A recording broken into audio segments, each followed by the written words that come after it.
So that's a good lesson for us, the wasting of time on our friends.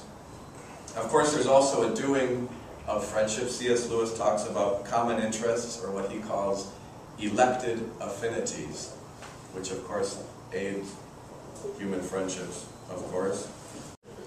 So elected affinities, they don't hurt, but as we'll see later on, it doesn't matter that we don't share the same taste in movies, because there's something else that binds us, the person of Christ and his mission. We'll get to that in a little bit. So one other point about human friendship, or philia love, is that, and this distinguishes it from storge, which is family love, and eros, which is conjugal love, is that it's the most free and freeing of human loves. That means it's not attached to any particular human function. Eros moves one towards procreation, which the human race needs.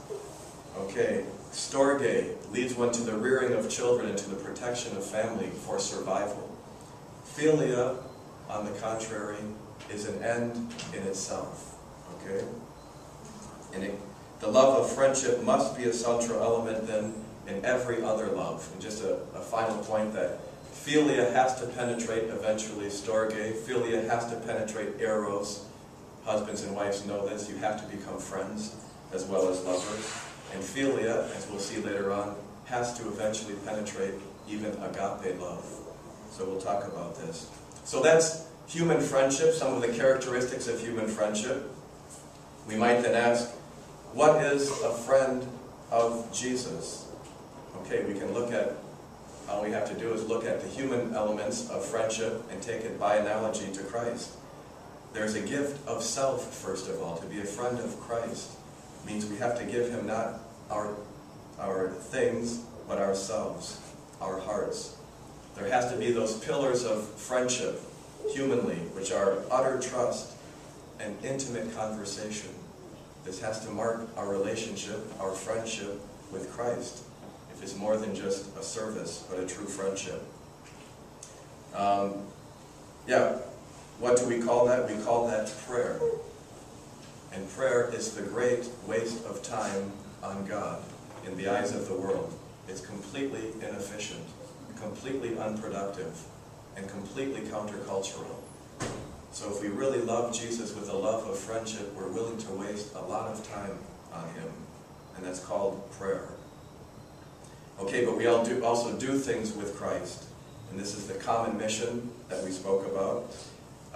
C.S. Lewis talks about how lovers are face to face, friends are shoulder to shoulder, pursuing some common mission, some noble endeavor. So, in a friendship with Christ, we're shoulder to shoulder with him, proclaiming the kingdom of his Father. And finally, we would say, friendship with Christ is an end in itself.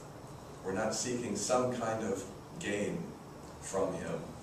In fact, our friendship with him may have us end on the cross, where he ended. So, friendship with him is an end in itself. Okay, so we might say, what's different about friendship with Jesus? We compared it, how it compares with natural human friendships. What's different about friendship with Christ?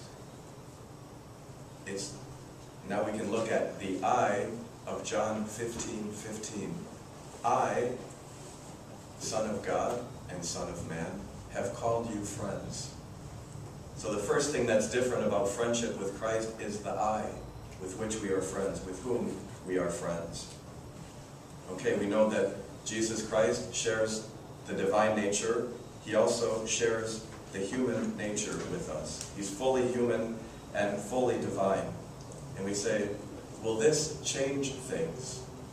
Being friends with the God-man, will that change something about our friendship?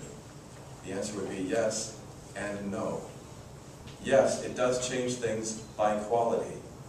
Jesus, because he's fully human. In fact, as the Vatican Council reminds us, we look to Christ to see what it means to be fully human. He's the perfect example of true humanity. Okay, so we can also say he has the greatest potential for true friendship, true human friendship. Okay, so we might say, if Sometimes in understanding how grace affects nature, you can look at like a rod of iron stuck into the fire. It begins cold and black. You put it into the fire, you let it sit for a while. You pull it out, it's still a rod of iron, but now it's glowing. It doesn't change the nature of the thing, but really irradiates, transforms, completes what that thing actually is. So that's the yes of how our friendship has changed, in that we're friends with the Son of God. But we could also say, no, something doesn't change because of the I of Jesus Christ.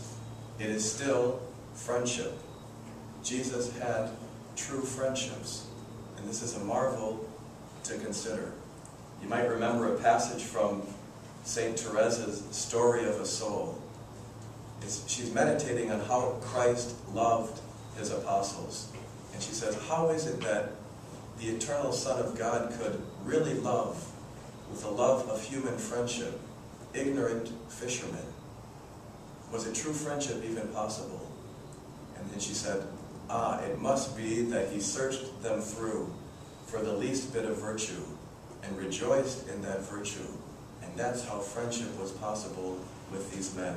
And she says, then I realized I don't love my sisters the way Christ loved his friends. So that's her meditation. But she asked that question, is it even possible for the eternal Son of God to have a specific or particular kind of human love, and not a divine and, you might say, indeterminate kind of love? This is another question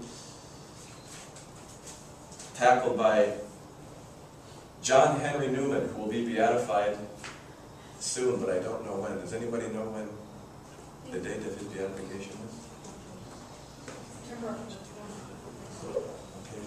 So he's Venerable John Cardinal Henry Newman.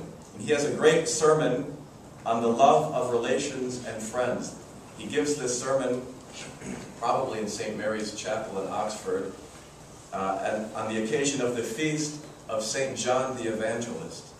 What do we know about St. John the Evangelist? He's the beloved of Jesus. As St. Newman says, he's Jesus' bosom friend. It's John who leans against his heart. It's John who has the privileged position with Christ. And so we think about this particular friendship, that Jesus had a particular human love for John that maybe he didn't have for Peter or even James, who were part of the inner three. And then he begins to meditate on this remarkable thing. I'll read to you some of the sermon. Much might be said on this remarkable circumstance. I say remarkable because it might be supposed that the Son of God Most High could not have loved one man more than another. Or again, if so, that he would not have had only one friend, but as being all holy, he would have loved all men more or less in proportion to their holiness. Yet we find our Savior had a private friend, and this shows us first how entirely he was a man, as much as any of us, in his wants and feelings. And next, that there is nothing contrary to the spirit of the gospel, nothing inconsistent with the fullness of Christian love, having our affections directed in a special way towards certain objects, toward those whom the circumstances of our past life or some peculiarities of character have endeared us. Yet we find our Savior had a private friend. It's a remarkable circumstance indeed. It goes against maybe some of the Enlightenment principles of egalite, you might say. God is all equal, everything has to be exactly the same. We don't find that way of loving in the gospel of Jesus Christ.